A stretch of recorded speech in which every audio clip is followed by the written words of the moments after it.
Salam kabeh, sehat-sehat kabeh. Pokoknya jiwa kita jiwa istighfar ini sekarang. Dunia kan hanya ora penting-penting amat lah. Urip mati barang jangan ora penting.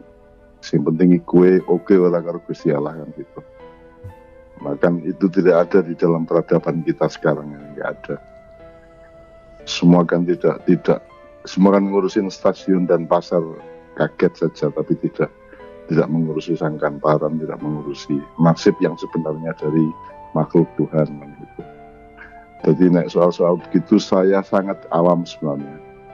Paling pertanyaannya kita ukur benar sekarang tingkat kehancuran yang ditimbulkan oleh corona ini sampai seberapa? Apa sampai koyo zaman Nabi Hud sehingga kemudian yang tersisa hanya sedikit orang, terus dimik-dimik meneh, sinau meneh, tani meneh, sinaah karo wirosah karo dijaro sinau meneh, atau seperti Nabi Nuh tersisa hanya beberapa ratus orang terus nyebar ke dunia dan membangun kembali dari tahap atau taraf yang paling tradisional, yang paling alamiah. Kita akan sampai ke situ ataukah kita tidak sampai ke situ nanti kehancurannya dan kebutuhan untuk keseimbangan baru itu. Karena janjane nek kudune nek ndelok le pintere wong saiki, hebate pemerintah, teknologi, dokter, farmasi dan semuanya itu kudune kan tidak terlalu sukar untuk melawan corona ini kudune kan itu kan soal wis ngerti kok corona piye, masa inkubasi ini sepiro, cara penyebarannya piye kan sudah ngerti kabeh. Antisipasi menuju keseimbangan baru tadi itu ya hanya bisa kita lakukan di kalangan maknya saja intensifnya. Ya aku iki ngenyang ben orang nganti banget le hancur kan ngono kan. Ngenyang supaya yang sabar mungkin tidak setuju karena kan kalau view saya kan view keajaiban. Keajaiban itu artinya keajaiban sesuatu yang kita belum tahu dan sesuatu yang kita tidak bisa. Tetapi kan kita sangat akrab dengan itu sehari-hari dalam kehidupan kita sejak jadi janin sampai lahir bayi sampai jadi wong gede kan kita akrab dengan yang disebut keajaiban itu. Nah, keajaiban itu gaib lah, alam gaib ya. Alam gaib itu kan sebenarnya kan bukan memedi, bukan lelembut, bukan virus, bukan. Alam gaib itu adalah segala sesuatu yang tidak kita ketahui secara tepat, sehingga kita juga tidak bersikap atau mengantisipasi secara tepat juga. Jadi mungkin bagianku macam yo mengenyang ki yo saele-ele menungsa ki seoke apike juga, apa meneh wong Indonesia apik-apik kabeh. Tak hitung Allahu Akbar sedina ki ping 5 miliar sa Indonesia luwe. Ya mosok Gusti Allah orang nulungi kan gitu. Kalau soal perubahan yang akan harus terjadi kan nek perasaanku kan tidak akan mendasar juga. Ya paling ya muteri ekonomi piye, muteri atine wong piye, tapi kan tidak mendasar, tidak sampai ke soal piye perjanjiane sangkan parane kue karo sing gawe kue suke piye kan kita ini kan muter-muter aja. Jadi dari peradaban mau Renaissance, mau pasca Hud, pasca Lut, pasca Soleh, Nabi Su'eb, kan kita muter-muter aja manusia itu dari kekonyolan ke kemanjaan ke gumunan sak piturute kan. Kan gumunan ini kan rantai ini. Gumunan ini kan terus-menerus juga. Jadi kita tuh tidak berubah sebenarnya manusia. Yang berubah adalah dia dipaksa untuk berputar secara berbeda, untuk berdialektika secara berbeda secara keduniaan. Tapi di wilayah-wilayah yang sejati, yang di wilayah yang memang Jawa jenenge sangkan paran kuwi mau, ya tidak akan ada perubahan apa-apa menurut saya.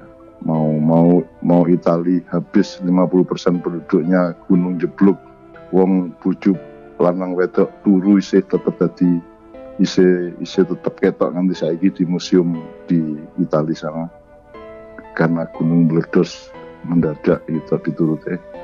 Nah, tak baleni soal bagianku, saya kira memang saya tidak terlalu memahami hubungannya wong dunia untuk dunia ini gitu loh. Aku memang bagian ndelok kemungkinan iki sepira to iki lah nek adab Allah ayo dudu to iki menungso dhewe sing pancen sembrono kan gitu.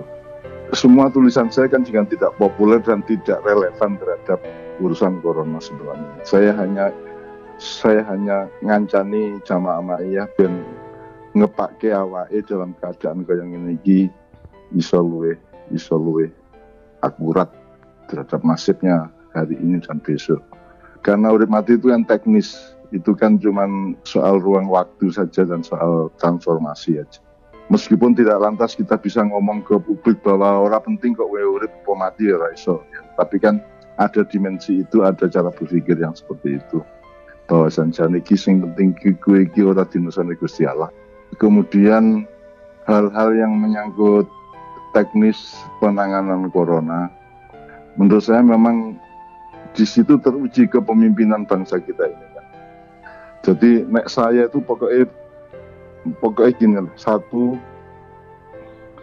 kan iki balik nang atine dhewe, balik nang nasibe dhewe, balik nang posisinya sendiri-sendiri, ya balik nang silmine dhewe. Jadi setiap orang itu sekarang selamat atau tidak kan kalau di Ma'iyah kan elaborasinya sangat luas.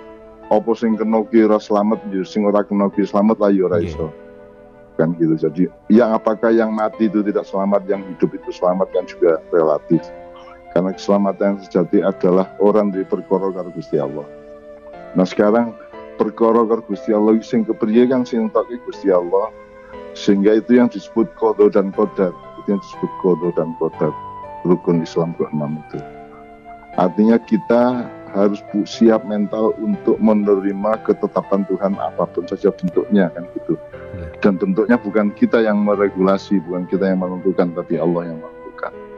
Nah, kalau kita kembali ke situ, mudah-mudahan terus Gusti Allah jadi sayang dengan kita punya sikap pasrah seperti itu. Mudah-mudahan itu menghasilkan rasa ora tegone Gusti Allah nang awake dhewe, dan karena kita juga masih ditugasi macam-macam dalam waktu yang mungkin cukup panjang setelah sekarang ini, sehingga mudah-mudahan Tuhan tetap memberi tugas kepada kita, bukan tetap tidak membunuh kita atau tidak mematikan kita, tapi mudah-mudahan kita tetap dipercaya untuk bertugas. Semua teman-teman Ma'iyah di tempatnya masing-masing oleh Tuhan masih diberi kontrak untuk melanjutkan perjuangannya. Salah satu efeknya adalah gue tetap urip kan gitu, aku tetap urip kan gitu.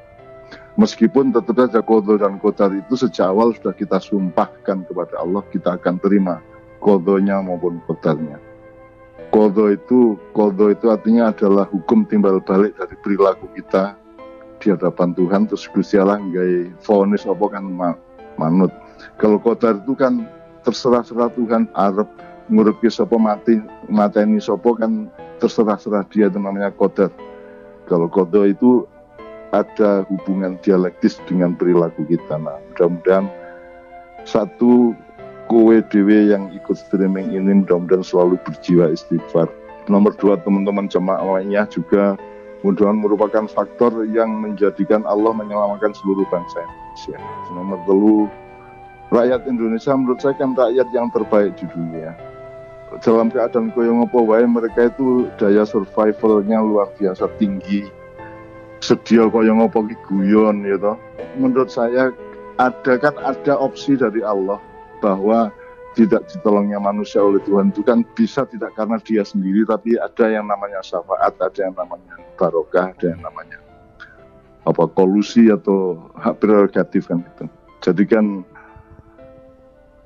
Gusti Allah kan ngomong, aku ora kira mengadab wong-wong sing karo kowe kuwi kan gitu kan. Ganti cukup kowe selawatan, cukup kowe seneng Kanjeng Nabi, kowe wis bebas adab Allah. Itu. Bebas adab Allah tidak sama dengan tidak mati loh ya. Itu artinya kita selamat dalam kehidupan yang abadi nanti, yang orang tidak percaya sampai hari ini. Nek prasaku yo sejauh ini ya ora kok iku ora koyo sing kok khawatir ke banget. Itu bukan berakhir, tapi itu akan segera mereda. Bentuk redanya itu juga tidak bisa kita regulasi, tidak bisa kita rumuskan, tetapi nek prasaku sangune wong Indonesia iki luar biasa di hadapan Allah.